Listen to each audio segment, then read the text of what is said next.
Meve had come home, though by a circuitous route, through Edern's smoking embers, Angren's beast-infested quagmires, cross Mahakam's snow-capped ridges. But she had returned, cloaked in legend, a mighty army in tow. The moment was weighty and not to be tainted even by Geralt of Rivia's disappearance, or dare we say desertion. The hero of the battle for the bridge was now a sought man. Yet Meve was determined to take back her realm, with or without the Witcher's aid. The Lyrian's daring escapade behind enemy lines, and the triumphant victory at the battle for the bridge that crowned it, breathed new life into the North's war effort. Bands of resistance fighters now swarmed the conquered lands, while Cedwyn and Redania, on the verge of swearing fealty to the Emperor, suddenly broke off talks with the invader. The Nilfgaardian war machine suddenly screeched to a halt, and the tide of war turned. Facing a united North, the invader had to withdraw the bulk of its forces from Lyria and Rivia. The way was cleared for Meve to retake her lost lands, defeat General Epdahi, and depose Willem. Or perhaps mother and son would not have to fight after all. Milady, I come at King Willem's bidding. Prince Willems. His Majesty proposes a meeting. No arms, no escorts. His Majesty? Whelp's barely tall enough to reach his mother's bosom. For shame! Silence. Let him say his piece. His Majesty, Willem I, wishes to discuss the possibility of a truce. He wishes to surrender. Is that his aim? Your words, not mine, Your Grace. I've a few more on the tip of my tongue. But save them I shall for later. Willem I's chosen the site for the parley. Willem I will choose nought. If he wishes to speak, let him meet me midst the ruins of Devil's Tower. Understood, Your Grace. I'll relay your terms. Willem's emissary rode off, serenaded by hisses and jeers. Frightened by the clamor, his horse reared and kicked. The rider forced his mount to obey with cracks of his crop, striking many more times than was necessary. The fool. Nag'll toss him off first chance it gets. Soon as he loosens the reins. No great loss, I wager. But tell me, your thoughts on this reunion? Sounds a ruse to me. But I know that won't stop you. Whence this certainty? Come now, Meve. At the end of it all, he's your son. You still care about him, it's obvious.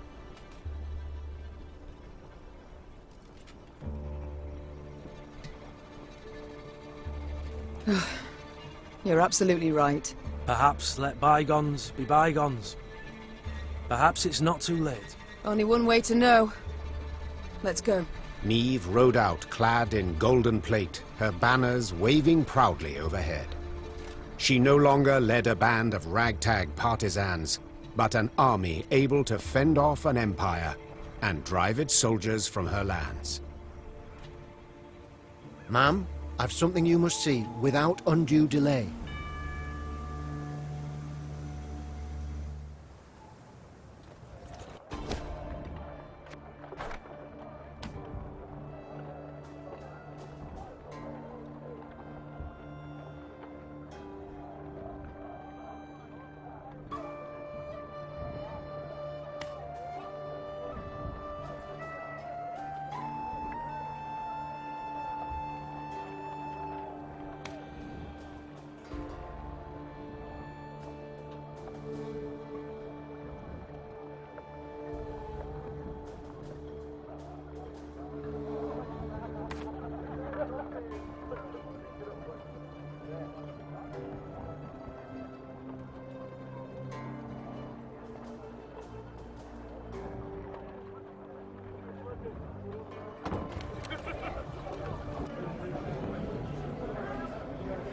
Your Grace? You were right. Witches aren't to be trusted. I conferred upon Geralt a title, awarded him pay, yet he abandoned me and this army. Honor they recognize not at all. Adhering only to their guild's code. Or a horde of excuses, rather. Kill no beast which shows sentience and poses no threat. Utter flimflam, your grace. Though do forgive me the vulgarity. Every beast poses a threat. If it has yet to strike, changes naught. To wait till innocent blood is shed? Madness. One must preempt, forestall, wipe the world clean of the filth for all time. I'm not so certain, personally. Take trolls, for instance. Many manage to live in harmony with humans. Until provoked. And what then? Villages pulverized, women and children crushed betwixt fists as uncaring as rocks. No, your majesty. Evil is evil. The rule harbors no exceptions. Farewell, Ake. You need my help with anything? Anything at all, I've ideas aplenty. Long you've travelled, Barnabas. The wonders you must have seen. Likely visited many exotic lands before you reached Mahakam. Corvia, yes. Matina, yes. Nazadabli. Zericania, gods, yes. And Korath, even. I mean, such beauty there, though hot. Oh, dreadfully so. Horrible place to grow turnips, if you've ever a mind to try. Novigrad. Lived there a spell as well, but I didn't much care for it. Why ever not? The hierarch, intractable man, banned one of my inventions, condemned it as unholy, vile, etc., etc. Decided he would burn both of us at the stake. As you can imagine, we had a difference of opinion in that regard. Perhaps I shall regret this, but do tell. What was the thing you created exactly? I knew you'd be interested. You've a curious mind, dear queen. We're 2 peas of a feather. Quite the clever contraption it was. Made for a widow, wealthy, but aching with longing. In her husband's absence, tormented by unfulfilled needs. Stop right there. I knew I'd regret asking. And see, it had this special crank that when rotated... Barnabas, no, enough. As you command, your majesty. But if you ever get the urge to see it, I've the prototype still tucked away in my trunk. Noted. But by the gods, please, let's change the subject. Time I attended to other matters. Ah, yes, you're still here. Off you go, then. Huh? What is it now? I wish not to pry, but why do you long for death? For only death can cleanse me of shame. You must have heard what they call me. Arnulf the Patricide. A moniker I earned. Oh, I did. To die by one's child's hand. A terrible fate. And it shall be mine as well if I lose this war. But did you earn it? This fate? What? Not always have I been just with Willem. I dismissed him, neglected him, but... Neglected? Listen, lass. My dad, he beat me till my skin turned blue and I chucked red bile. He'd drink and beat, drink and beat. My brother, Ove, Dad clobbered him to death. My ma, she took her own life. Never met this son of yours. But I know yous a bit now, and I can say this. No kin of yours needs slaying. I can't help but wonder, what does it signify? The tattoo on your head? Ain't a tattoo. Carved these runes with a knife. The method makes little difference. What do they mean? Aim here. Message for enemy archers. Alas, don't seem they can read it. At least not from a distance. And when they get close, it's already too late for them. So long, Arnulf.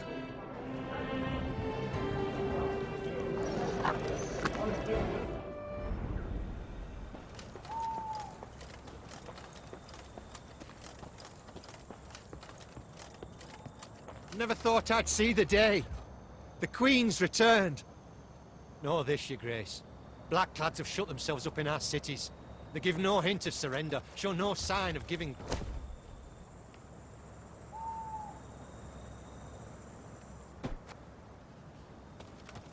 Know this, your grace. My. What'll become of Prince Willem now? We've gathered donations to support the war effort. helping best we can to beat those black-clad devils. Revere. And here I feared I would see it no more. I believed you would. I believed you could succeed. Be victorious, Your Grace. We've not arrived just yet, Reynard. Look. Black flags still flutter over the cities. We've yet much work before us. More battles to fight. More blood to spill.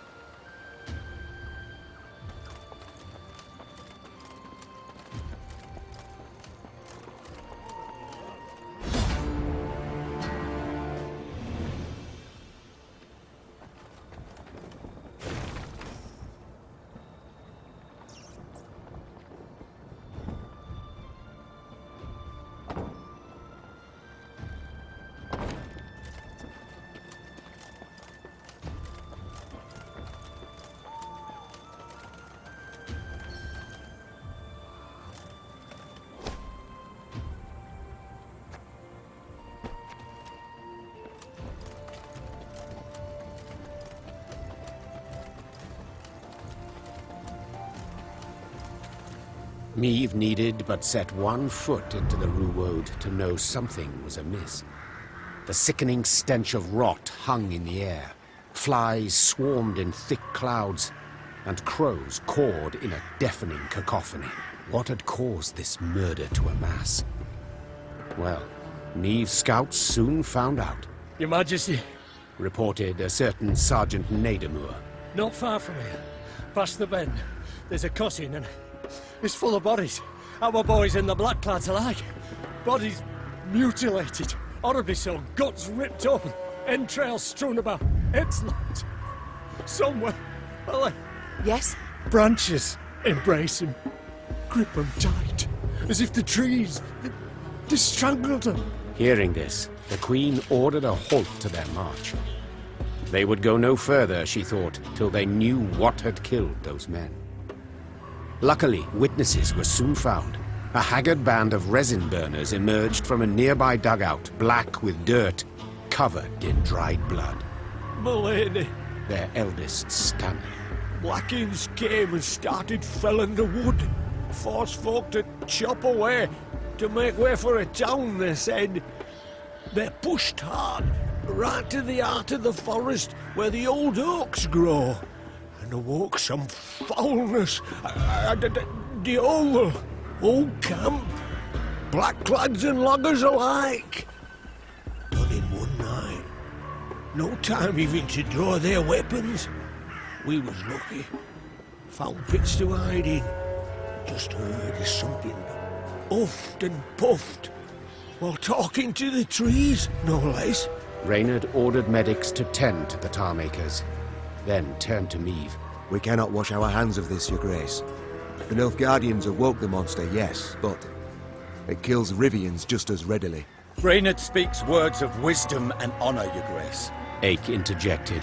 'Tis our duty to slay the beast, no matter the cost in our own blood. Meve stood at the edge of the clearing and pricked her ears. The Ruwode echoed with the cawing of crows, which seemed to perch on its every twig. She also heard the howling of wolves, and a hollow rattling, as if branches whipped in the wind, though the day was fair and still. That Geralt. He just had to desert me. The Queen removed her cloak to avoid snags and trundled toward the heart of the wood. Her soldiers followed, clutching cocked crossbows to sweaty cheeks. Thank ye, Your Majesty. You'll protect us from the blackclads and monstrosities.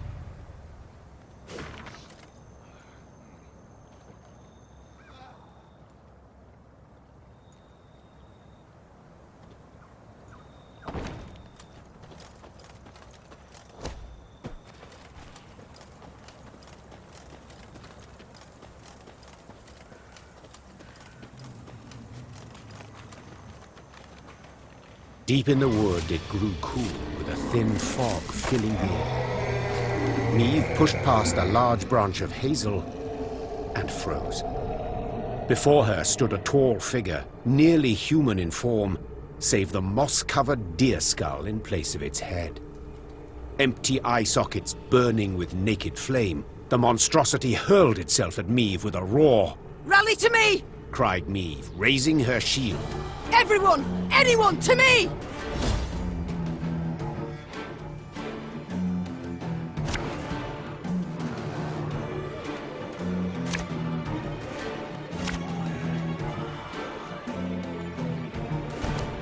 Be wary.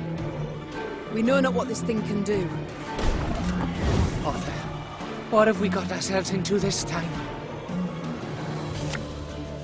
You mad? Don't shake that!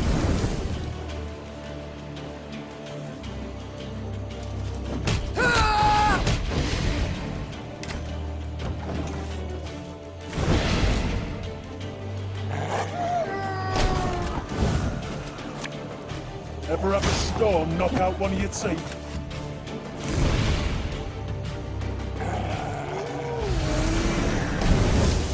A fascinating specimen. I must study it once we're finished.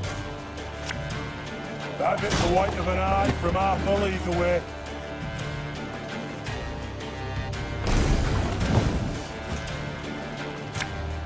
Give me a time.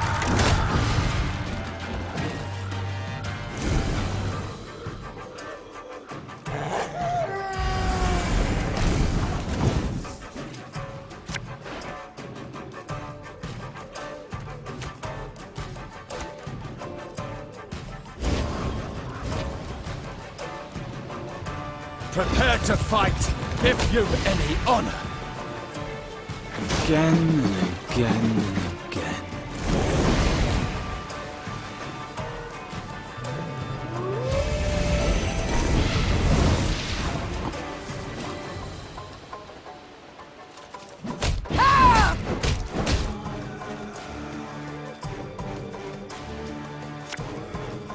Oh, could murder a pint.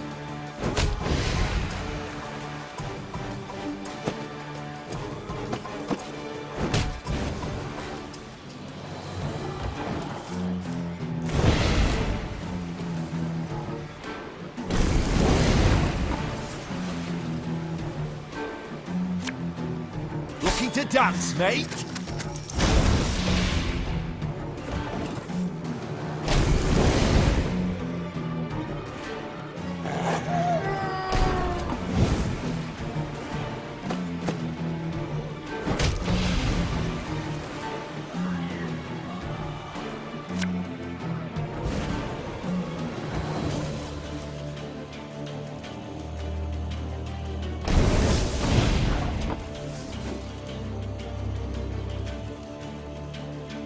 Blood washes away all shame!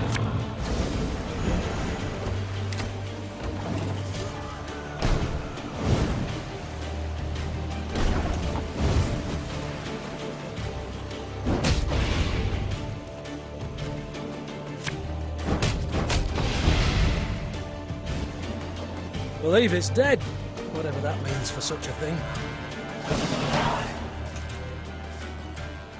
Attacked from all sides, the monster teetered and swayed, fighting off their blows with ever greater difficulty.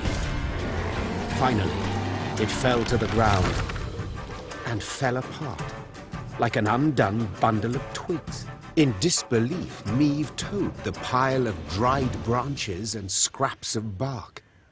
She saw no blood, no entrails, as if no monster had ever stood there. As if it had all been a dream. We return to the road. Meve said, crushing the beast's deer-like skull under her heel. Ah, and Reynard, I've a request. Yes, Your Grace? Once we regain the realm and return to the capital, remind me to issue an edict. No one is to enter these woods, not to log nor even to gather brush. Just in case. Those dwelling near the Ruwode heaved a sigh of relief, and the Lyrians returned to fighting an invader who, after what they'd faced in those woods, no longer seemed so frightening.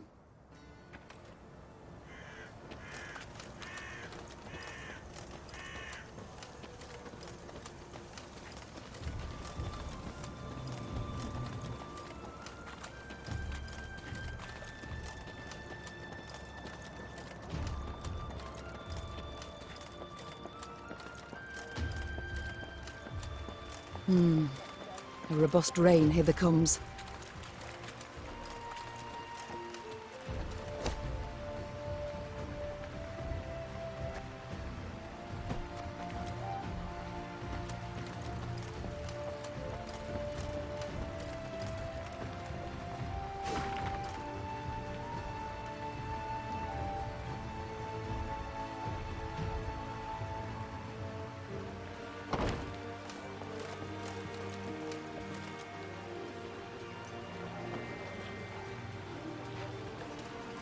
Meve arrived at the walls of Gradobor, famed for fine rugs and woven tapestries. The city's artisans had been at work, no doubt pressed by the Nilfgaardians, for atop the tallest spire, that of the town hall, flapped a lustrous ebony flag, a sun of golden threads at its center.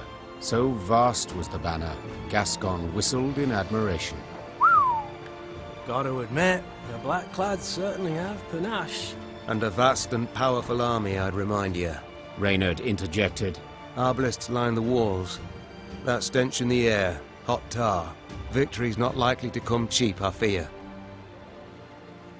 No cost is too high, said Meve, a hardness in her voice.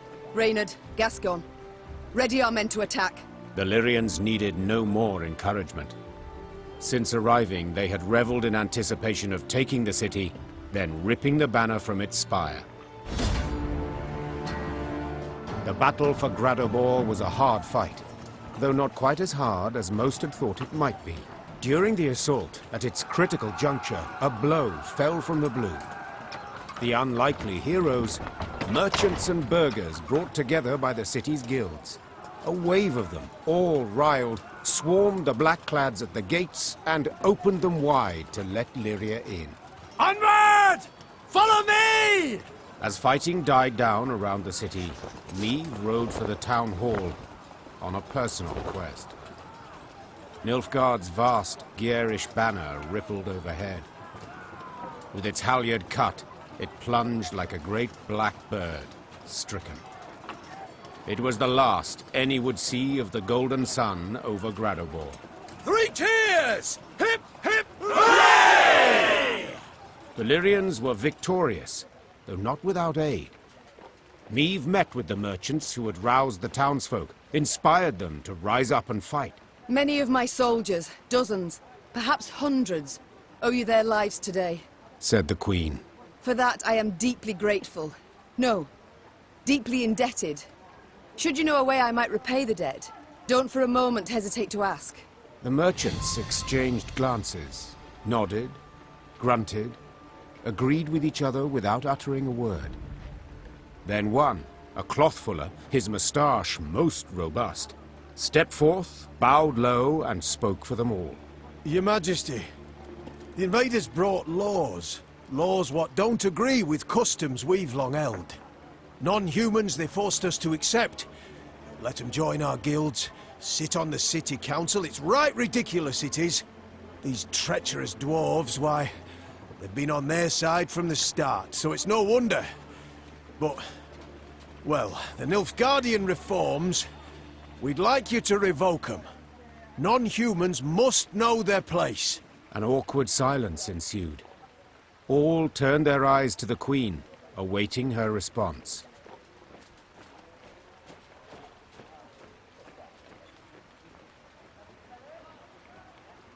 I agree. Non-humans must know their place, began the Queen. So listen closely, all. Whether elf, dwarf, gnome, or human, it matters not. My subjects are equal. Your Grace, you said it thysen. Were it not for us... My troops would have died, true. Yet among the dead, there'd have been dwarves of Mahakam, I've no doubt. Dwarves who agreed to fight by my side, when none believed I could prevail. The tradesman huffed, the tradesman puffed. Meve silenced them with a firm swipe of her hand. She left Gradobor that very day, furious at the city's merchants for their bigotry, and irked at an unpleasant truth, that even the vile Nilfgaardians occasionally got something right. Come nightfall, the Lyrians pitched camp. Meve sat down and stared into the fire. Her officers, advisors, kept their distance, unsure if her eyes burned with the fire's reflection or a fury deep inside. Only Gabor dared approach her. You ken, not long back, I asked myself, Gabor, you bampot, you gone bar me? Left my home, clan, family, and for why? To follow a human queen. But the day you showed me, I made the right choice. Gabor stood and went back to the mess tent. Had he lingered a bit longer, he'd have seen Meave smile.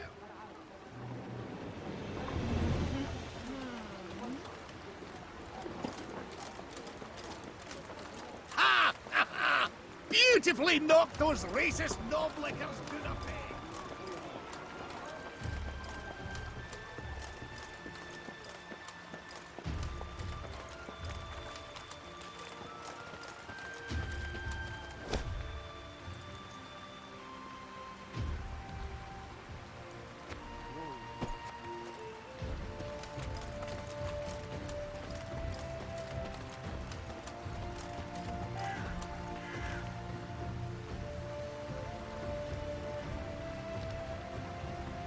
As the Lyrians passed a cemetery marching along its ivy-covered wall, they heard mourners wailing pitifully to a priestess's moving song. The soldiers dutifully lowered their heads. Their minds sought out fallen comrades and kin, and they wondered whom else the war would yet claim. Listen, said Gascon, stirring Meave from her own meditation. I think I'll veer off for a bit. What for? To offer your condolences? In a manner of speaking. But just go on. I'll rejoin you soon. Meave nodded in agreement, then made as if to ride on. Yet Gascon had hardly entered the cemetery when the Queen turned and followed. Gascon quickly realized he was not alone. Oh, Meave. Had I been plotting to do you no good, I'd not have announced I was sneaking off to do it. What do you mean? Come now, Meave, don't play the fool. You don't trust me, so you followed. Probably thought I'd commune with Epdahi in some crypt. Nay, better, the conclave of mages. Well, rest assured then. For if I truly had something I wanted to conceal, I dare say you'd not have noticed me slip off. I was merely curious to see what you would do here. Ah, indeed. It is rather curious what folk do in cemeteries. Play tiddlywinks, perhaps? Or take in the sun? Gascon, I've grown used to you bending the rules of decorum, but now you overstep, sir. You overstep. Oh, will you have me flogged? Hold your tongue, sir, or I shall indeed. Splendid. Now tell me why you've come here. If you absolutely must know, then follow me. Gascon led Meave through the ruins of a mausoleum, past its decapitated statues, past ancient gravestones effaced, past sarcophagi smashed to pieces. Whose is it? Could it be... Yes, Meave. My family's vault. The Brossards. The Brossards? Wait. The Brossards? The very same.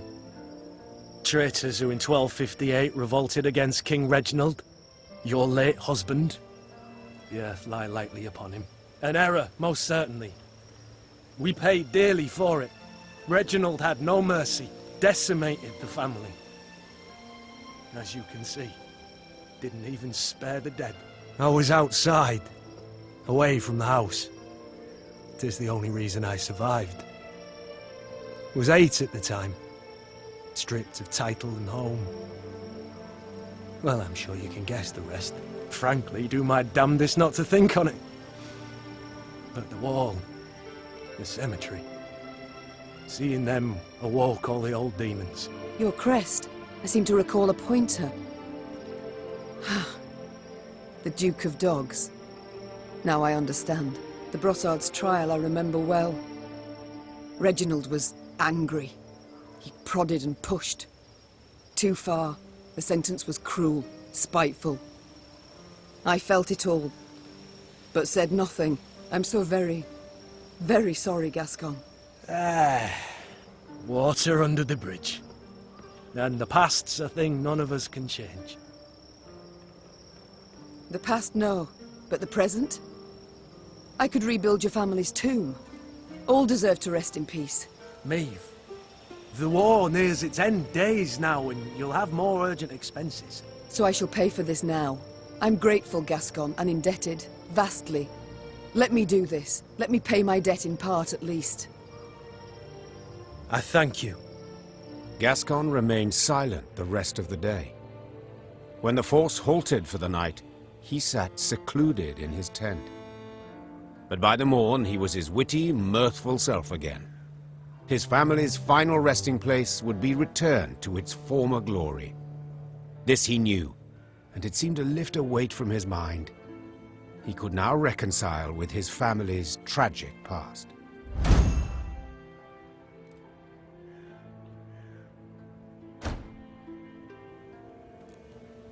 Good Mother, grant him eternal peace.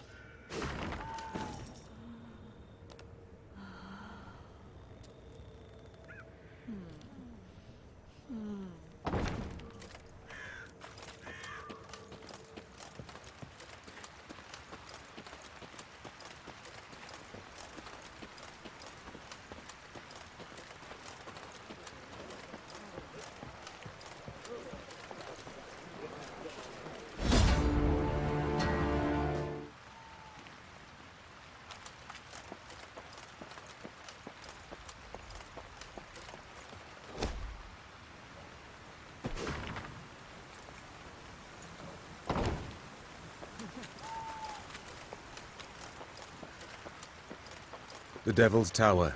We draw near, Your Grace. No sign of Willem yet, far as I can see. Unsurprising.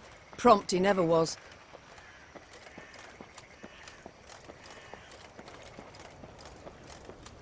The Queen had chosen to meet Willem at Devil's Tower, and not without purpose. The structure stood on an isle, so no foe could approach without first exposing themselves on a narrow bridge. The isle had little vegetation midst which to conceal a large force. A small unit could evade detection. Altogether, not much to fear. No escorts were your terms, Began Gascon, with a hint of mischief. but better safe than sorry, I always say. What are you suggesting? Yours truly and 4 chaps behind the walls. Give a signal, any signal, and we'll leap to your side. Maeve struggled with her conscience.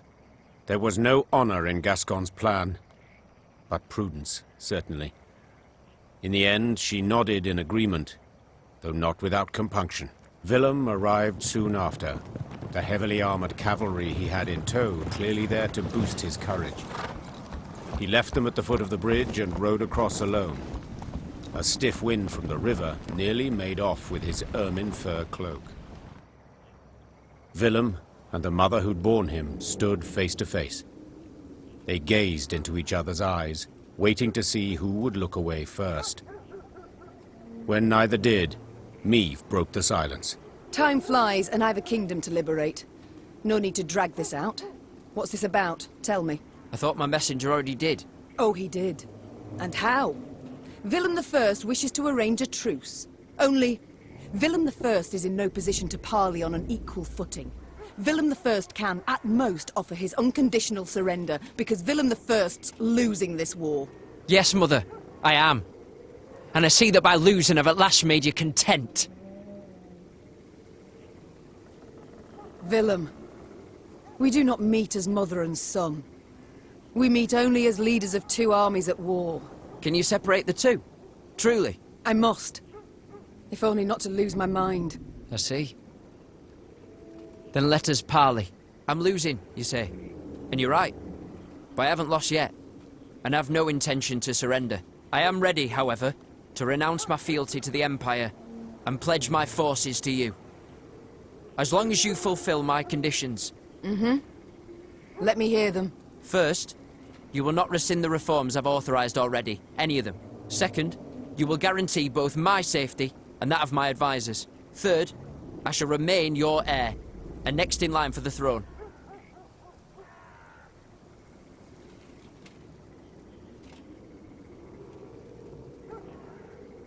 Impudent child. Insolent beyond all measure. Well, I had to try. Goodbye, Mother. And may you... Hold. I didn't say I reject them. It's come my turn to listen. You're impertinent, Willem. As you should be. Any future king must be certain of himself and his judgments. Rely on none but himself. Thank you. I never suspected... I'm not done. Time now you heard my conditions. You shall remove crown and royal cloak. You shall labour from dawn till dusk. And you shall fight at the fore in every battle. Is that clear? Yes. Yes, Your Majesty. It's settled then. Now the road beckons. Willem bowed, turned, and walked away. Maeve followed, still angry, though she could not stifle a smile.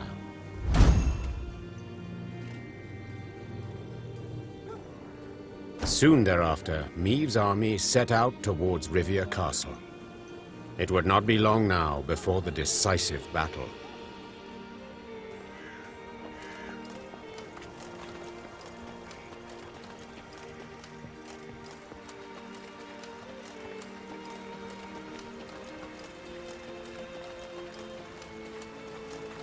Your Grace, said Reynard, saluting and clicking his heels. Peasants from the Scala region have arrived at camp. Supplicants, wishing to deliver a plea to your person. Maeve sighed. Supplicants, trials, audiences. All aspects of queendom she did not miss. Very well. Bring them here. She replied. And instruct them to be brief, with no digressions. The band of commoners was led by a sturdily built beekeeper dubbed Ethelred, son of Theobald. Finding himself in the Queen's presence, he fell to his knees and waved his arms in his best impression of proper etiquette. Oh, my lady, the Queen, your gracious mightiness, take pity on us tillers and toilers. Wars all around, leaving us but scraps to live off, belly that, to be honest. So we beg you, don't do it. Don't raise the levies. We can't pay more than... What? Maeve interrupted. What the devils are you talking about? Why, your decree. One they nailed to our notice board. The peasant said, sheepishly pulling out a parchment and pointing to the relevant paragraph with his rough finger. We, Queen Maeve, do hereby proclaim that if our throne we shall recover, the tallage, murage, and pavage we shall raise threefold. The expenses of this war for to compensate at the cost of the common folk. Maeve and Reynard exchanged astonished glances. They had issued no such decree. Yet the document bore her signature and seal. Willem, did you have a hand in this? No, Mother. The prince said, shaking his head. We were at odds, true, but never would have forged your name. Then who fabricated this decree? The Nilfgaardians. The Queen replied without hesitation. They have access to my seal, to my scribes. They wish to spread fear, uncertainty, and doubt, turn my folk against me. And they are liars without any honor. The Queen tore the falsified document to shreds. Knowing this would solve nothing, she had to find the printers churning out these fakeries and end their run.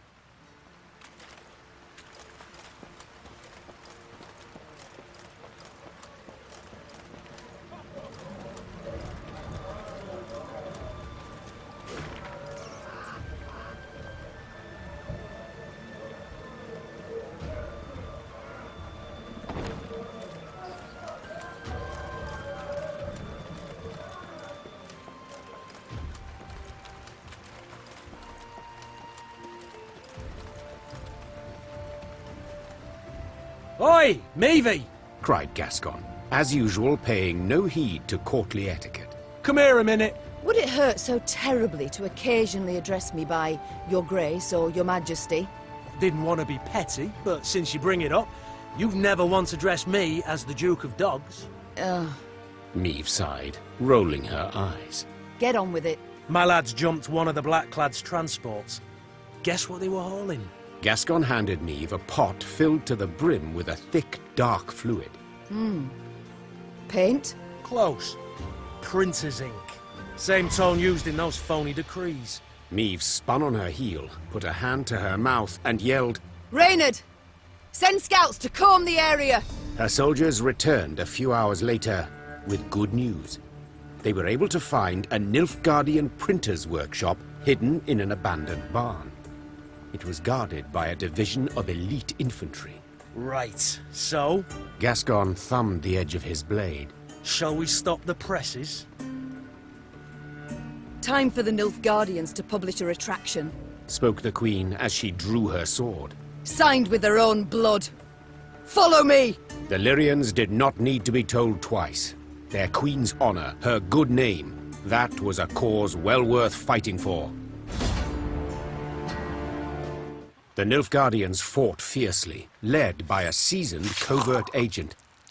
Seeing he would soon fall into enemy hands, he put a knife to his throat and, in a quick slash, sent blood pouring over paper and still wet ink. Reynard leapt towards him, trying to stanch the red tide.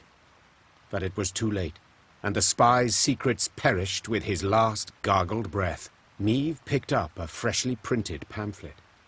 The document listed her many crimes and misdeeds, the true and the manufactured alike. Above the main body of the text, an etching depicted her, well, in a very unflattering manner. How about a taste of their own medicine? Asked Gascon, piecing blocks of type into a scathingly foul phrase. Me and the lads will scratch out a couplet about Epdahi, spread it around the countryside, give the folk a hearty laugh at those tossers' expense. Yes, these presses should be put to good use. The Queen said. But printing lewd jests is not it. We must spread facts. Tell what the Nilfgaardians did in eldersburg, how they tried to murder me in Mahakam and Angren. What fate lies in store for those they conquer? Gascon grew serious and set the ink-stained type back down. Get to work. Before the sun sets, I wish to hold the first document in my hands. Soon, in every town, village and tavern, there hung a notice detailing Nilfgaard's crimes. The outraged Rivians did what they could to strengthen the Queen's army. Some by offering coin, others by joining her ranks.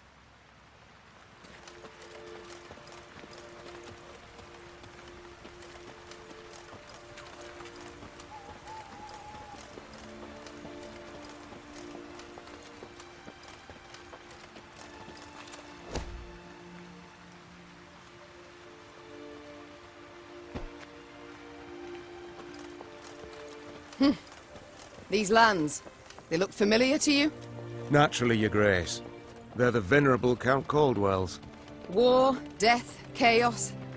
Everywhere but here. This land's positively pastoral. The traitorous Caldwell family's residence loomed into view. Against the horizon, it looked suitably sinister. Yet the manor had changed since Meve last saw it. 2 new wings, ornate towers, a grand colonnade. And the windows now glistened with stained glass, the gilded hue of Imperial suns. We must pay them a visit. Seethed the Queen. The great double doors opened with an echoing thud. Just inside them stood the heir to the estate, Dragomir, his wife and 3 children by his side, and Helena, the treacherous Count's widow. Sliding the cap from his head, thus giving proof of the family's hereditary baldness, Dragomir knelt down upon one knee. Your Grace, my father's betrayal stands beyond doubt and exoneration. The young Caldwell said flawlessly, and in a single breath, as if he'd practiced a dozen times. And his death at your hands was most well deserved. I beseech you to lay your trust in Prince Willem. He'll confirm I knew naught of my father's plans. I humbly ask that you not punish me for his sins. Allow me to stay on my ancestral lands, to serve faithfully as your loyal subject. I believe not a word slithering out of his mouth, whispered Reynard. The first chance he gets to stab you in the back, he will take.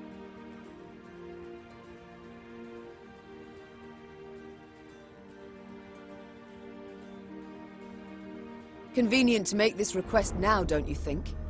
Why not earlier? Meve asked, crossing her arms and raising her chin. It would have behooved you to send a messenger, once I'd crossed into Revere.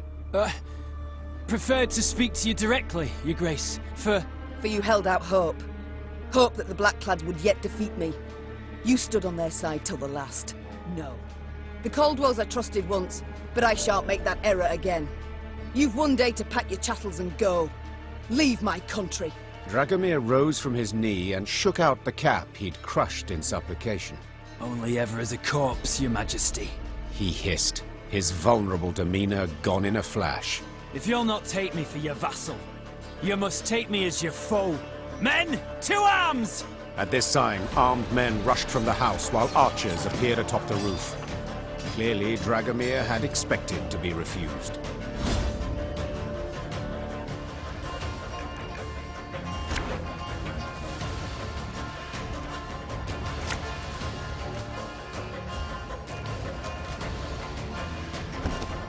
You'll not destroy my family!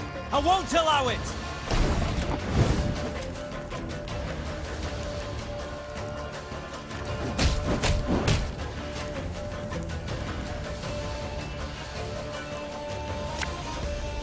Left, right, left, right. Oh, my spirit's willing and how, but downwards are killing me.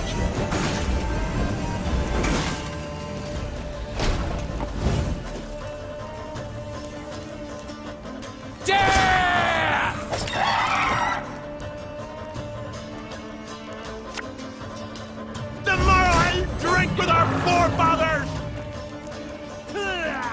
There's a time to reap, a time to sow.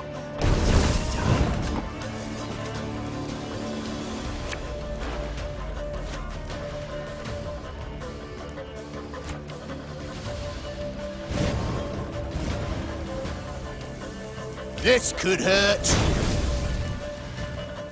Watch your heads!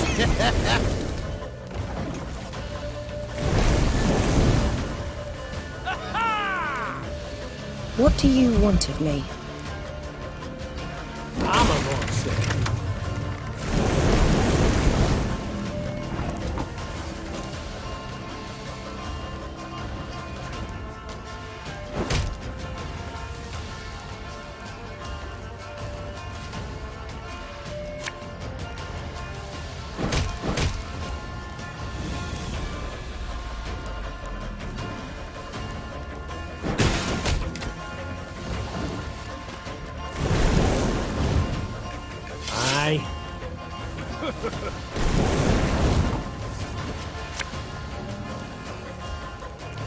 Bigger they are, easier they are to target.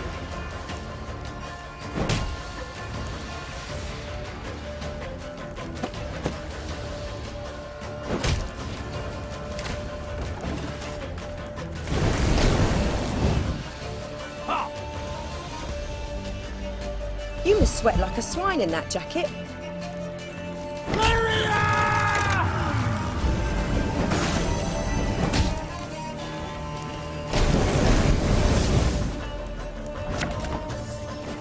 Come on, kill me!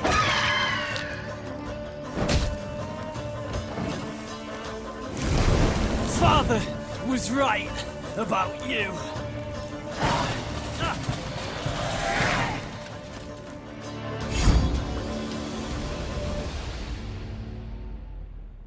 Dragomir lay in the courtyard of his extravagant manor.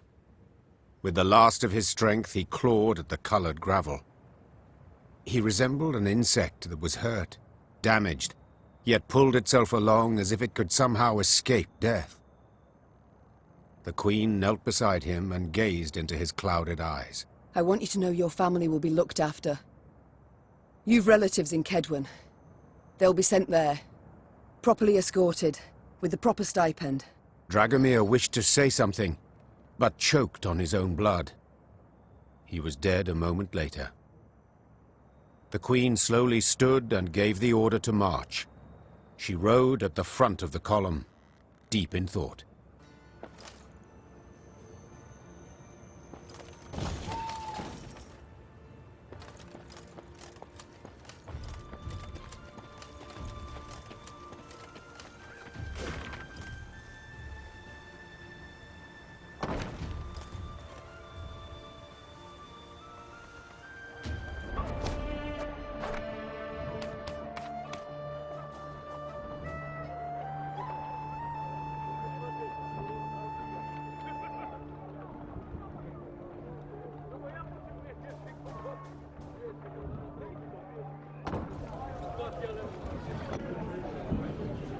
How do you fare, my son?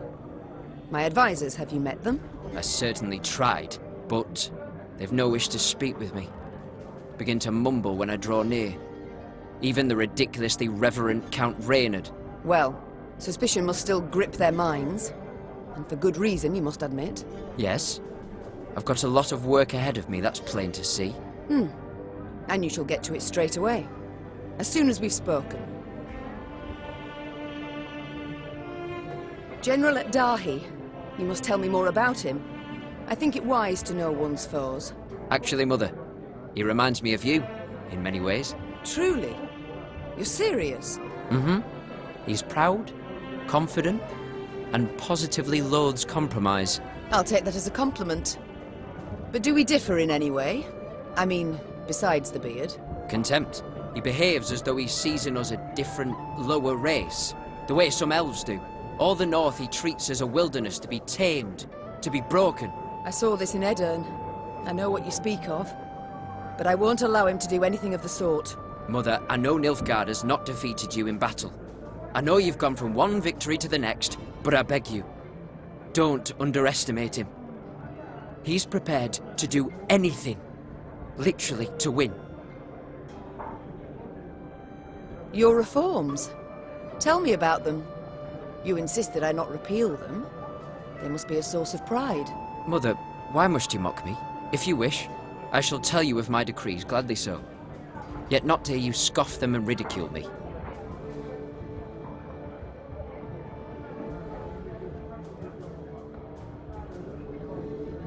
You're right, Willem. I'm sorry. That was unfair. I'm willing to hear you out. I began by clarifying key aspects of the rights of spoil and staple. Maeve listened intently and with rising interest. With her son's every word, her skepticism waned, giving way to swelling pride. And thence my decision to revoke Sparla's trade privileges. You stand quiet, Mother. Awfully so. There are few things I enjoy less than admitting I was wrong. We'll go over it all again, Willem, in detail, when peace comes, at a meeting of the Council of Peers. I wanted to thank you. But whatever for? For your courage in believing we could reconcile. For extending a hand and helping all this fall into place. I wouldn't have done so. Ever. I would have fought it to the bitter end. Mother, I understand. If we hadn't, well, what might have happened? I don't even want to think about it. Then don't, please. Let's just leave this all behind us. It's the past. We shall speak later, my son.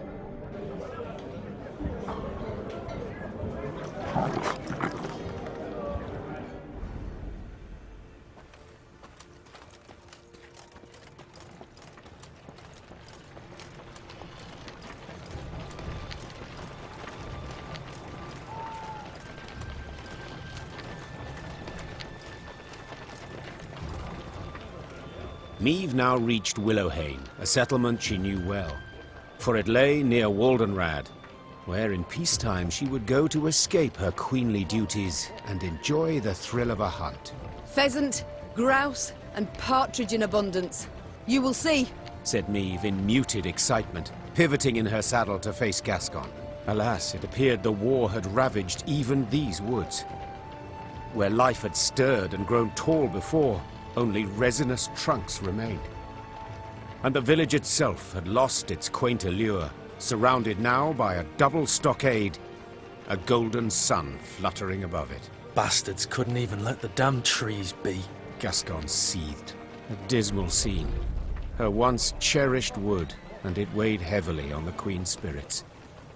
Waldenrad had been a place removed, where she could rest and forget the weight of her crown. Reynard's voice roused Maeve from her sad reverie. The Nilfgaardian garrison holds the village, he said. We ought to drive them out, avoid any surprise later from the rear. Give the order to attack, but none is to play the hero. We shall breach or topple the stockade together. Senseless to perish so close to home. Reynard nodded. Moments later, the Lyrians rushed forth and attacked. When the battle dust had settled, Niamh instructed her soldiers to gather Willowhane's inhabitants. Upon spotting their armed liberators, the common folk cowered in terror. No longer need you fear. The Queen shouted. No longer must you worry about homes and loved ones. The war's nearly done. Of a sudden, a villager dropped to his knees and raised his hands to the heavens in supplication. Crockett! Guide my queen! Niamh broke off oddly, baffled by the man's outburst. And then it dawned on her. The Rivians of Willowhane had been driven away. Taking their place, Nilfgaardian settlers brought in to transform the near-subsistence plots of local peasants into great estates producing for the Empire. Reynard managed to grasp the essence of the Nilfgaardian peasants' frantic pleas. They wish to stay. They've come to love the land. They pledged to renounce their emperor, swear allegiance to you as their rightful ruler. Niamh had stopped listening. She turned to survey the hamlet. The walls of the huts freshly whitewashed, tools neatly arranged, flower beds well tended. A young girl of 6 or 7 summers peered out from her hiding place in a sunflower patch. Your Majesty? Asked Reynard, having noted that Niamh's mind had wandered. What are your orders? What shall we do? They can stay on 2 conditions. Tell them. For 15 years, they'll pay double the tax. And if any of the previous inhabitants return, they're to be given their huts, lands, and any crops produced in their absence without delay. The Nilfgaardian settlers accepted the terms with relief. Niamh's soldiers with markedly less enthusiasm. As the force left Willowhane, the troops made a show of knocking aside any food or drink the peasants offered. Hail, Reina, Maeve! Here, Eagle!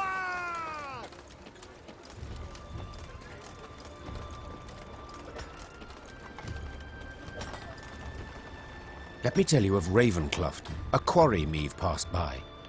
A quarry with a dark history. For years earlier, its wall had collapsed, burying dozens alive. Scholars summoned from Oxenfurt were unanimous in their findings. The rock was fragile, further digging would likely cause slides. Niamh had heeded the scholars' advice and closed the quarry by royal decree. Yet now, as she neared it, Niamh could hear the even tap of pickaxes. She dispatched scouts to investigate. They returned promptly, their faces sullen, their cloaks blanched with a fine limestone dust. Quarry's open anew, Your Grace. Nilfgaardians. They've got folk in the pit working it. Appear to be from the surrounding villages. Interesting. Their engineers have found a way to render it safe, secure the walls. I'd say that's right unlikely, Majesty. Judging by the fresh graves we saw. My son, I trust now you see the superior culture Nilfgaard has brought. Said Niamh, turning towards Willem. In answer, the prince merely dropped his head. The Queen then turned to Reynard, as ever at her side. Reynard, what do you advise? As a soldier, my Queen, I'd advise against any kind of assault. The terrain's hard, unsuitable for a fight, and we've little to gain from a victory. As a man, however... Yes? To leave our folk in chains, in that death trap. Wouldn't be right. If I were to calculate in heart and mind, keep note of gains and losses... Began Niamh. I'd bend the knee to the Imperials, just as Willem did. But bloody arithmetic won't dictate my course. For I do what's just. I do what's right. Follow me! Her troops followed without hesitation, swords in hand, their hearts afire.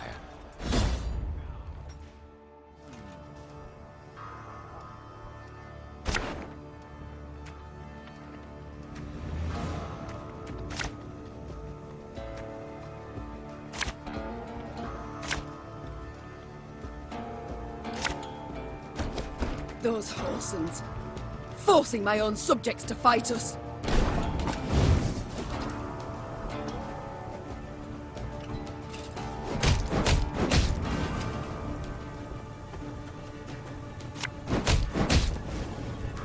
The overseers are dead, Your Grace. The Lyrians handily dispatched the Nilfgaardian overseers, more trained in the ways of the whip than the sword. Those who survived now found themselves shackled in the very chains they'd forced the peasants to wear. Peasants. Oh, unfortunate souls. The cruel labor in the quarry had taken its toll. They stood before the Queen, shrunken to skin and bone, clothed in tattered rags, their eyes reddened by dust. But in those eyes burned a brilliant fire.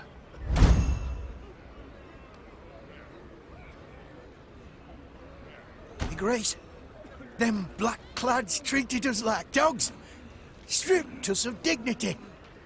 So we beg you, give us arms. Let us march neath your banner. 'Tis a chance at revenge we seek, we want.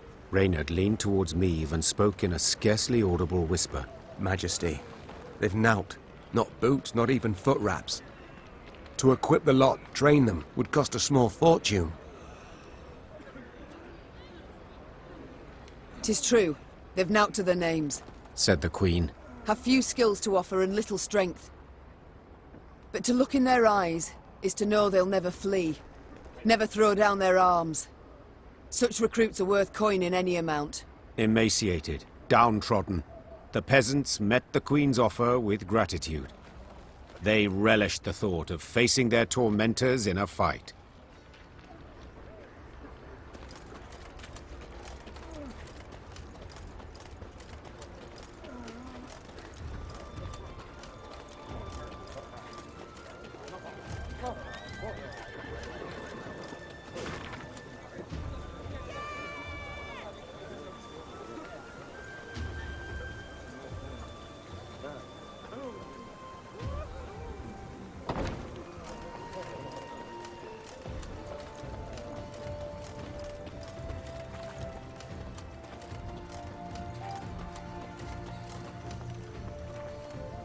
Meave spied the outline of Malabon Castle on the horizon, and turned dour. True, no golden suns waved atop its towers, yet that did not mean those within supported her. Malabon belonged to House Obert, long in conflict with Meave's own, and with Meave herself. Behind their ramparts, do you see them, Reynard? Asked Meave, shaking her head. Countless ballistae, collecting dust, while war rages all around. Perhaps the Oberts will lend us aid, Reynard replied. True, you've been at odds with them in the past, but perhaps now, faced with a common foe. A common foe? Snorted the Queen. You mean Nilfgaard, to whom they opened their gates? Caldwell, whom they supported? They supported me, Mother, Willem said. And I know they share my disappointment with General Epdai's actions. When they see I now stand by your side, they might forget old wrongs. The things I do for the good of my realm. Meave sighed. So be it. Reynard, send a runner to the castle. Tell the Oberts their queen seeks a word. Moments later, the castle's heavy iron gate creaked open. Meave rode into the cobblestone courtyard, where Margravine Greta, head of the house, greeted her. Although greeted is perhaps not the right word, for Lady Greta granted her only a barely perceptible nod. What can I help you with, Meave? The war, my dear. The one being fought outside the walls of your castle. Greta smiled to herself, then intertwined her brittle, ring-covered fingers. I'm afraid that's impossible. It is a vassal's sacred duty to serve her liege, and my liege is King Willem. Greta calmly retorted. Hearing his name, Willem stepped forward. I wish to add my name to my mother's entreaty, said the prince. We tried to pact with the Empire. We trusted General Epdai's promises, and he broke them, one after the other. Margravine Greta dropped her gaze. The Oberts had lost lands, their serfs had been deported. Under Nilfgaard's rule, they had lost no less than the other great families. We can brook no further delay. We must strike, united with all our might. Only thus can we retain hope for a victory. Mine is long lost, the noblewoman replied in a whisper. I watched from my tower as their troops marched past, an endless sea of black plate. But You are right, Your Majesty. At some point, one must say enough. Even if that is one's last word. Willem grasped the Margravine's brittle hand and bowed. Thank you. On behalf of myself, my mother, and all our land. Meve left Malabon Castle reinforced by the Oberts and reassured by Willem's actions. If earlier she had harbored doubts about forgiving her son his betrayal, now she was convinced she had done the right thing.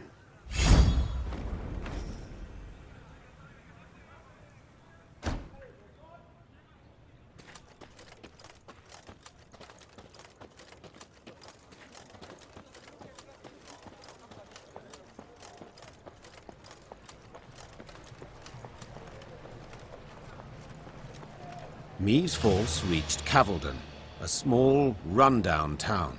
The Blackclads! They've a strong garrison in place, proclaimed her scouts upon returning from a foray. And they stand prepared for a siege. Their stores overflow, and we've seen ballistas, scorpions. Cavaldon can be taken, began Reynard hesitantly. But not without losses. Considerable losses. A retreat? Is that what you advise? I fear the soldiers wouldn't take to such a course. They're eager, Your Grace. They've a fire in them. Order a retreat and you could devastate morale. Our losses may be heavy, said Meve, drawing her sword. But I'll make certain the vile invader suffers even more. Order the troops to prepare. We will attack. Soon after, the Lyrians moved on Cavaldon, war drums rumbling in step to their march. Upon the walls, the Nilfgaardians stood poised to defend. The Nilfgaardians had indeed prepared well, with grapples to repel hook ladders from the walls and long spears to rain down upon attackers far below. Meve managed on the fourth attempt to breach the defenses, but did so scrambling over the corpses of her own men.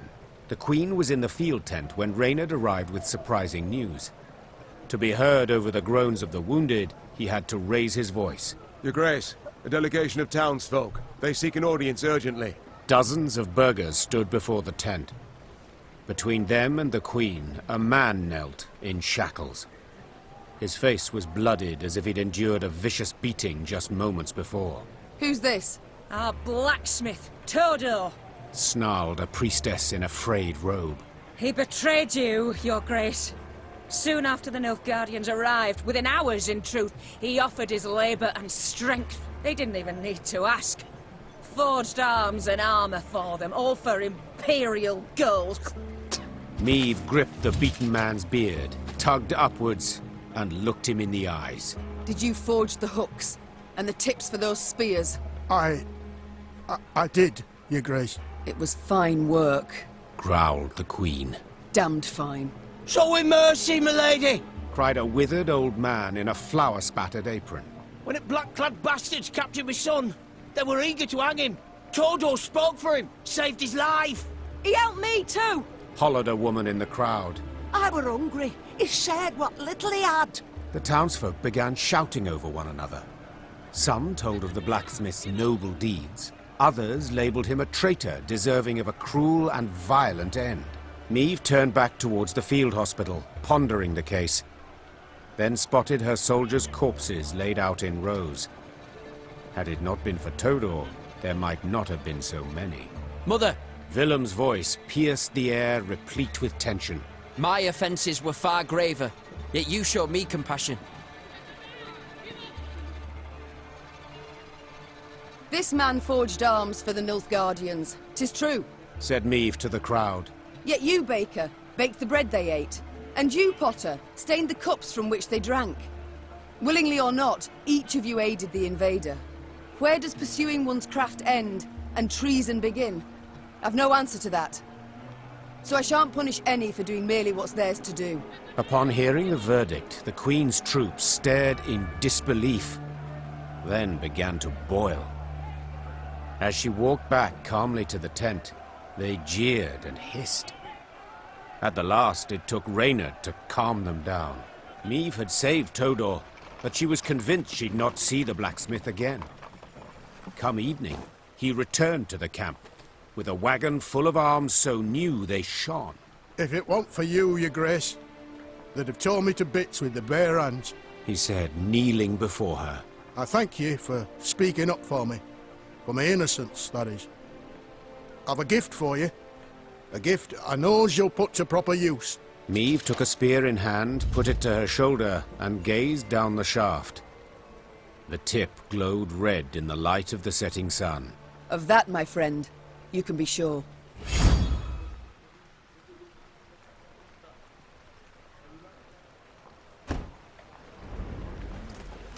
Freedom will cost us dearly. Dearly indeed. Your Majesty, the hut's untouched. Ripe grain in the fields, 'tis hard to believe. I feared we'd have another Edirn here, with the Blackclads setting fire to all. I feared nothing of the sort. Nilfgaard's not stupid. Lands it aims to hold, it doesn't destroy. And Willem did bend the knee to the Emperor.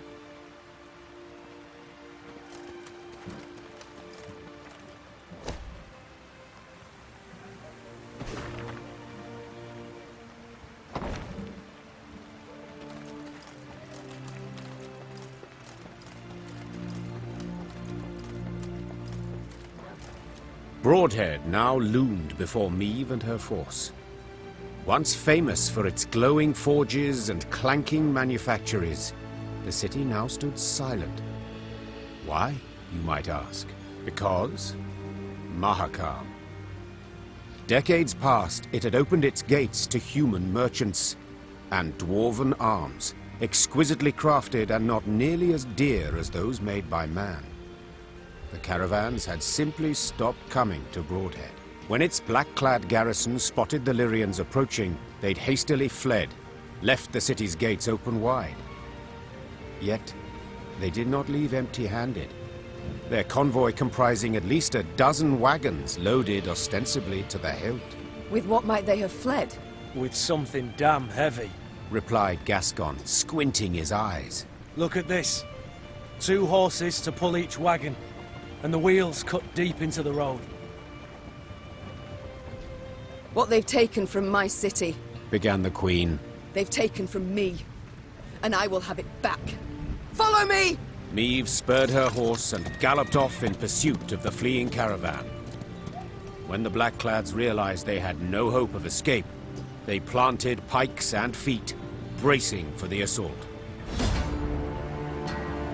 Maeve personally, and none too gently, shackled the Nilfgaardian commander, a young nobleman with a precisely trimmed moustache. Like many noble Imperials, he spoke fluent common. The wagons. What's in them, Captain? Scrap, Your Majesty. The Imperial promptly replied. Noting the Queen's confusion, he elaborated. To be melted down and recast into arrowheads and spear tips. Our engineers originally planned to use the foundries in Broadhead, yet these proved too primitive. We were ordered to remove the scrap, take it elsewhere. Any pride from the victory vanished in an instant, and Maeve swelled with anger, but also with shame. The shame came from realizing that to the invader her realm was naught more than a weak, underdeveloped backwater. Maeve slammed the chest she'd opened shut. Blast it! Back to Broadhead. Let's ride. Crumbling walls, shattered windows, rotted wood. Broadhead was bleak, a dull shadow of its former self. As the Lyrians entered, the somber townsfolk glared at the arrivals and uttered not a word. That is, until they saw Willem and began to hiss and growl. Maeve resolved to address the crowd. Folk of Broadhead, you're free at last. The Nilfgaardian occupation is done. Aye, and a new one starts now.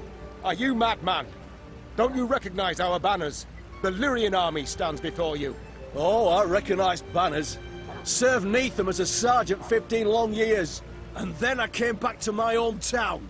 Know what I found? Hardship and squalor, your grace. All had gone to shite.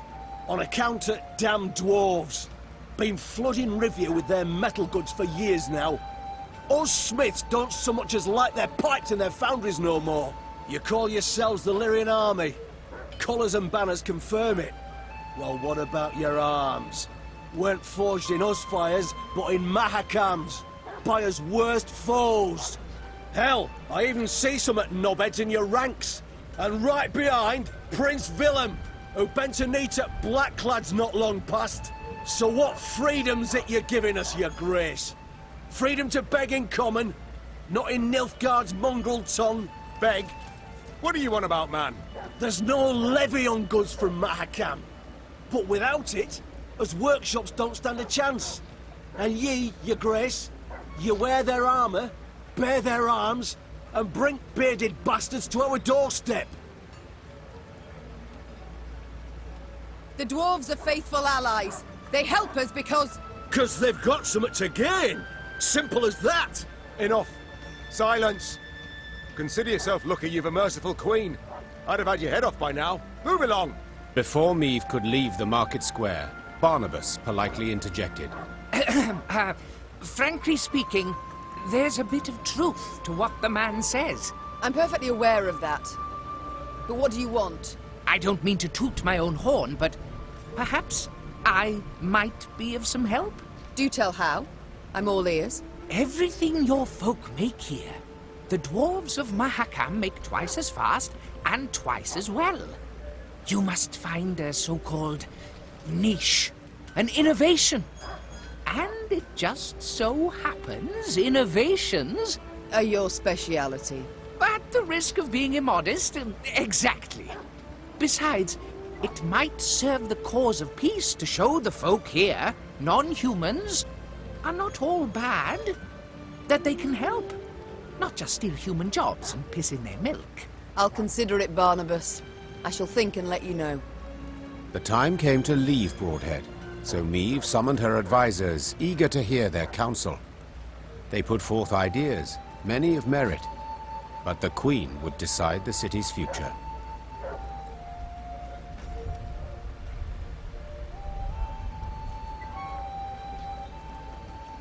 Meave knew she couldn't abandon the folk of Broadhead, leave them embittered, unsure of how to go on. The time's come to bring hammer down on anvil again. Take this gold, and show the North the value of Broadhead steel. Even with the Queen's support, the craftsmen could not compete. The dwarves of Mahakam, the goods from their foundries, stifled the city's workshops in but a few months. Meave had gambled much, but gained naught in return. You must raise tariff on Mahakaman goods. Enough to stifle dwarves. Make trade not worth their while.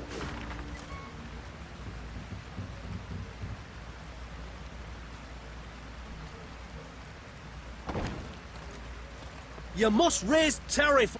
Our last workshop's gone to shite, Your Majesty. How are we to live? To earn? To eat? Well, how?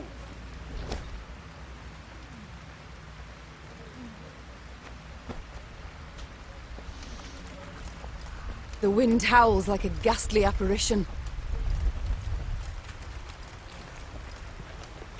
When Meave saw Reynard's usually stoic visage rent by a half-moon grin, she knew he brought particularly good news. Your Grace, our toil has borne fruit. The liberated towns of Revere have hired an outfit of mercenaries conveyed to your command, along with wishes for a speedy victory. Meave cast an eye over the long column of hired soldiers, taking in their top-notch arms and battle-hardened faces. With support like this to bolster our ranks, our way grows easier, said the Queen with a smile. Send the townsmen a letter. Say their Queen thanks them for their devotion to the realm, and when the time comes, she shall reward them fittingly.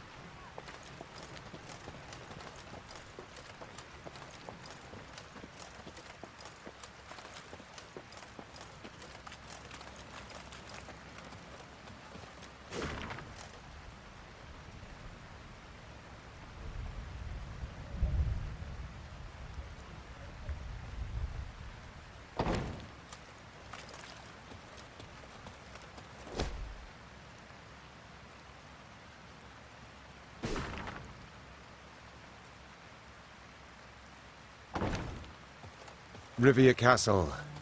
Seems our journey nears its end. That end could yet prove tragic. We've daunting tasks ahead. Pride. It's all I ever felt pondering those walls. Yet now, to behold them from below, I truly do wish we hadn't built them so tall. The castle of Revere now loomed before the Lyrians. Water surrounded it on 3 sides, and dual defensive walls studded with podgy turrets completed its perimeter. It was famously difficult to take, and had changed hands only once.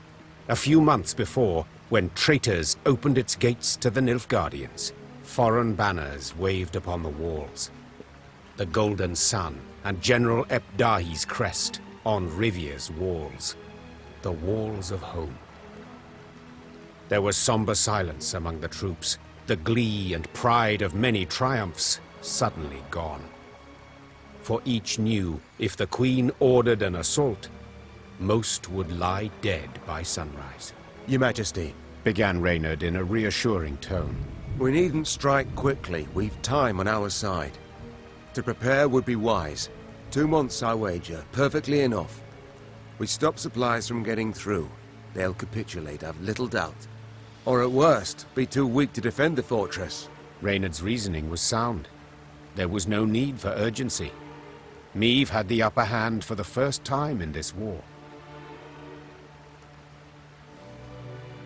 These invaders have grown fond of Revere Castle, said Meve. So let them stay and rot.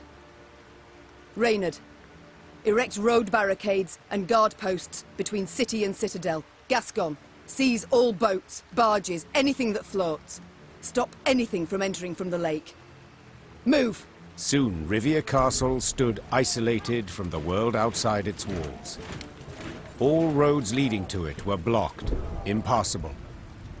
Fishing boats, a cordon, embraced the fortress on Loch Escalot. The lanterns on their bows glowed like fireflies in summer. Then, an emissary from the castle brought a message for the Queen. General Epdahi wished to meet, face to face, and half the way between the citadel and the Lyrian camp.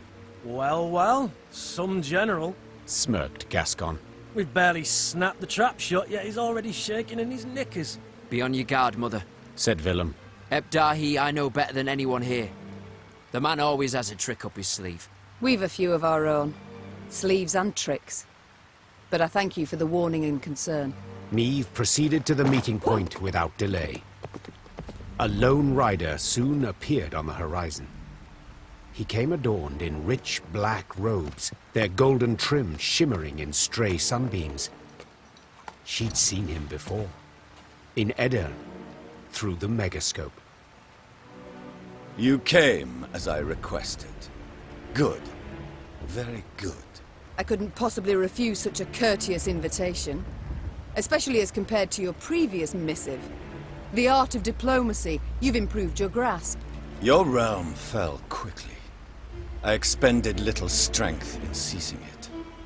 This left me much time to study. But please, we must set aside this bitterness. I'd like to formally welcome you to Revere, dear Queen.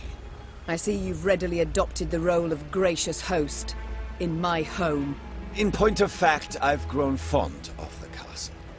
Fortifications impressive, atypical of the north. Not so your brave soldiers, whom we shall pick off like ducks. I pity them, in fact. Dry your eyes, General. Rest easy. I've no plans for a quick assault. I shall first wait to hear the rumbling in your bellies. Remarkable. You truly believe you can win this war? I've not been in the north long, but have discovered something all the same. You don't grasp complex ideas. You know Nilfgaard is large, but your minds don't fathom its enormity. You see, for every army you defeat, another will come to take its place. One larger and better equipped than the one before. Even now, as we so pleasantly chat, Army Group East is en route to lift your siege, due to arrive tomorrow. And do you know what will happen when they do? They will crush you against your own castle's walls, like the maddening flea you are. A charming analogy, but get to the point. Why'd you ask for this meeting? For this very reason. I wish to see you with my own eyes. They did not see enough in Edirn? Are you such an admirer of feminine beauty? You flatter yourself. No, in you, I see an animal. Game. Prey. And as the hunt's due to start soon, I needed a more detailed image of the beast I'll be looking for. You? On a hunt? Those delicate hands have never held spear or bow. Nout sharper than a letter opener, I wager. Tomorrow you will not be on a hunt. Tomorrow you will be at war. You best pray to all your gods you don't find me. Without awaiting a response from General Ep Dahi, Meve pivoted and turned toward camp. Her pace was quick, despite a heavy heart.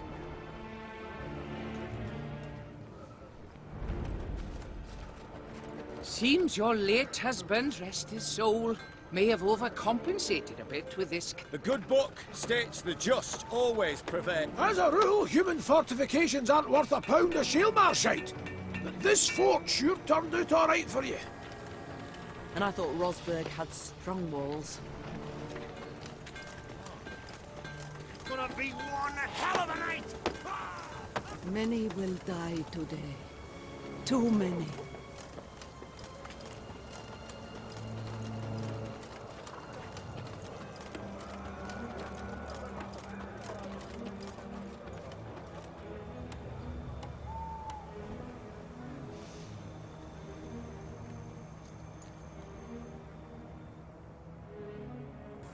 Meve's closest advisors already awaited her in the command tent.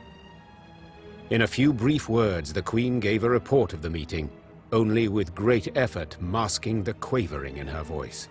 An army, an immense one, approaches from the west. If we meet in open battle, we stand not a chance. Damn it! Why did no one warn me? Our scouts were discovered, captured. It must be that. Yes, it didn't seem right. Our way so clear, so untroubled. We must flee? Not at all heroic, I admit, but sure as hell better than being trampled into the dirt. Easily said, but for a problem. Our force is chiefly infantry. The army that draws near includes cavalry, several regiments. We cannot hope to escape them. We cannot hope to hide. What do you advise? We've two options. Capitulate. Out of the question. Or take the castle. Tonight. Suppose for a moment it's possible. Tell me how and at what cost. Are we to scale a mountain of comrades' corpses to reach the top of the wall? I know we're at war and many die. But to command our troops to take that citadel is to condemn them to certain death. Revere's walls are unassailable, I fully agree. But there's more than one way to take any fort, and this fort too. I think I like where this is going. I know this citadel like no one else. I know its one potential weakness. The boat landing. Wait. That narrowest of piers between the two turrets? The one where the fishermen would land? The same. As I'm sure you recall, Your Grace, at that narrow pier's end stands a narrow door leading straight into the fortress. A small detachment could approach unnoticed, overwhelm any sentries, and get inside. What then? They would need to pass through the fort to the winch in the guardhouse. Open the gate for the rest of the force. That is... suicide! Perhaps. But as options go, we have it alone. And I'm to choose to send folk there? Most certainly to die. You needn't choose anyone, for I volunteer. And will take only those willing to do the very same. Bloody wretched plan. And you've a better one, do you? Of course. I'll go instead. Beg your pardon? I don't. Face it, Reynard, you couldn't sneak past a corpse. Sound like a bloody tambourine in that armour, apart from which, you're Meve's right hand. So you ought to be by her side when the fighting starts.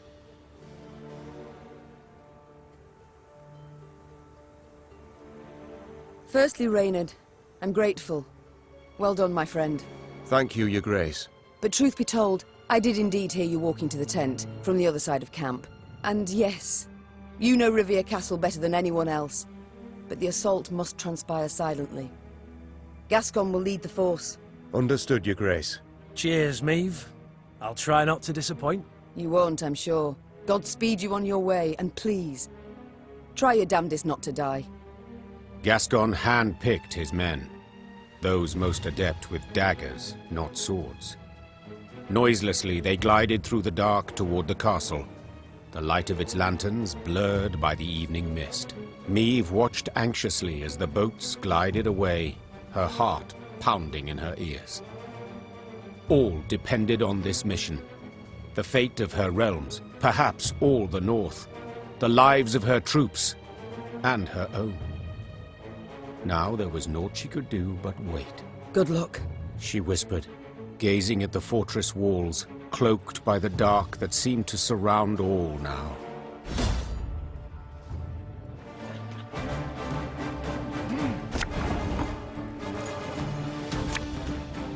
Nothing personal, I assure you.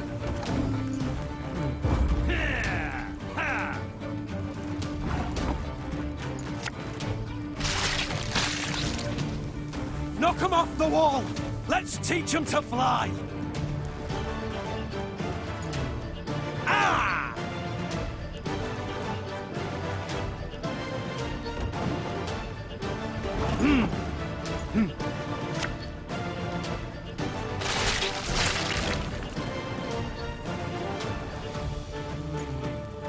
Yeah! You see to the winch! We'll hold them off!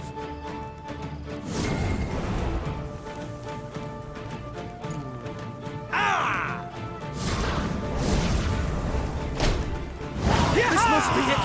Grab the winch! Open the gates!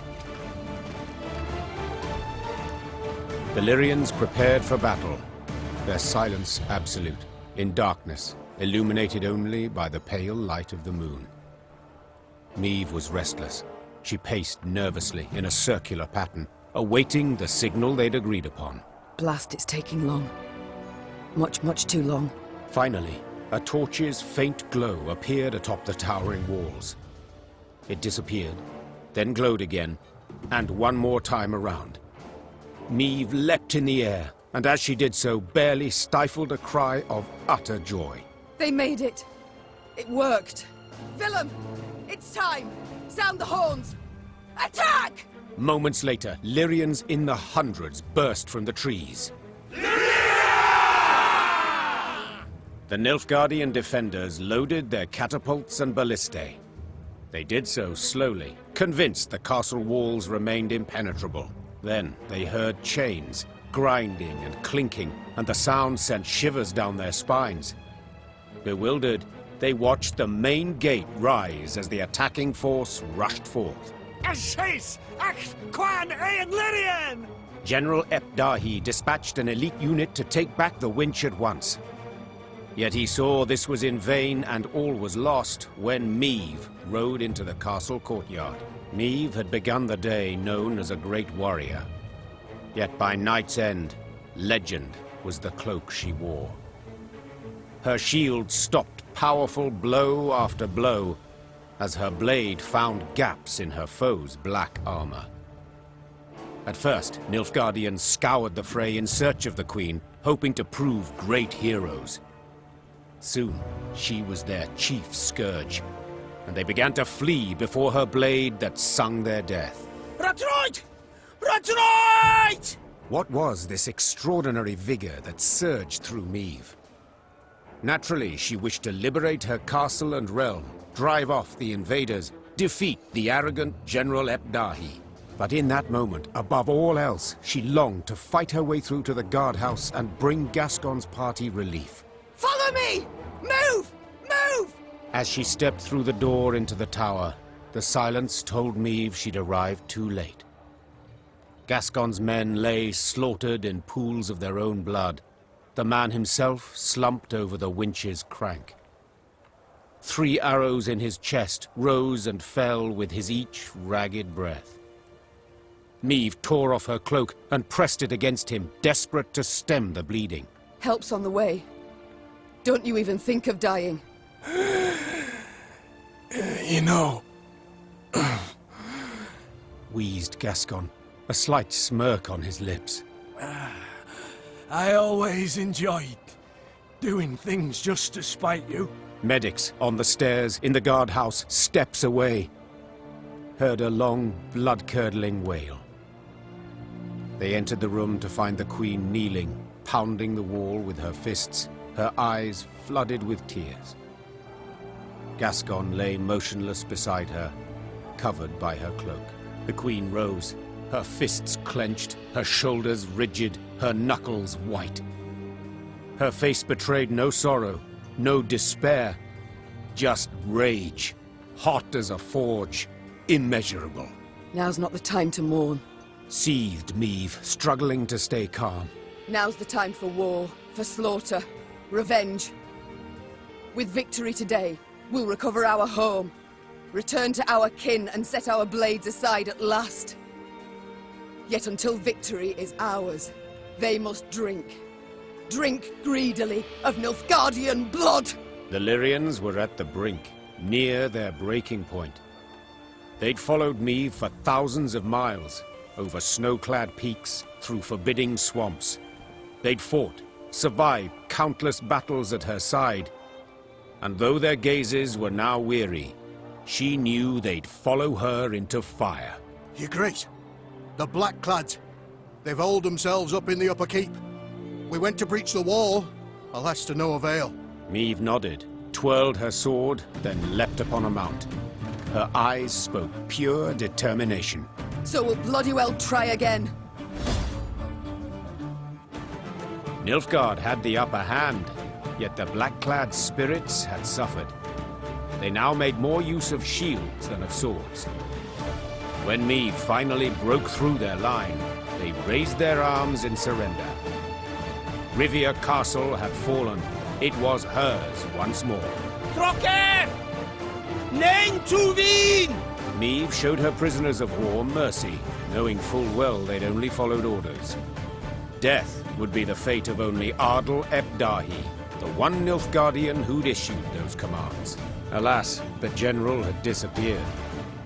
A prisoner revealed ep Dahi had fled as soon as the Lyrians had surged towards the upper keep. He had glided down to the lower castle in a wicker basket for transporting food.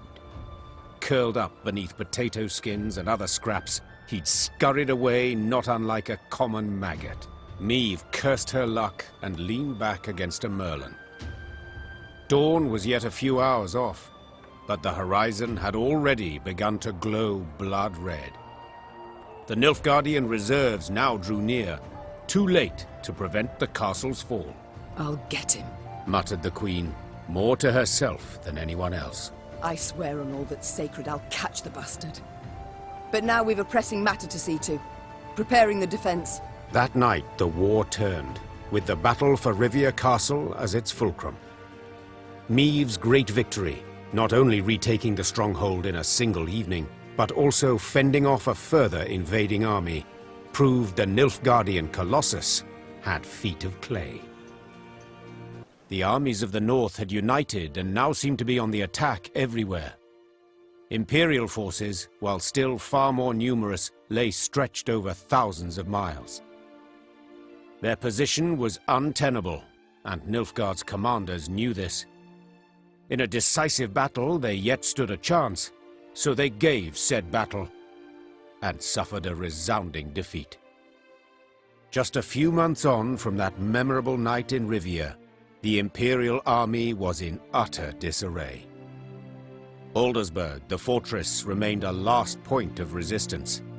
General ep Dahi and what had survived of Army Group East had dug in there.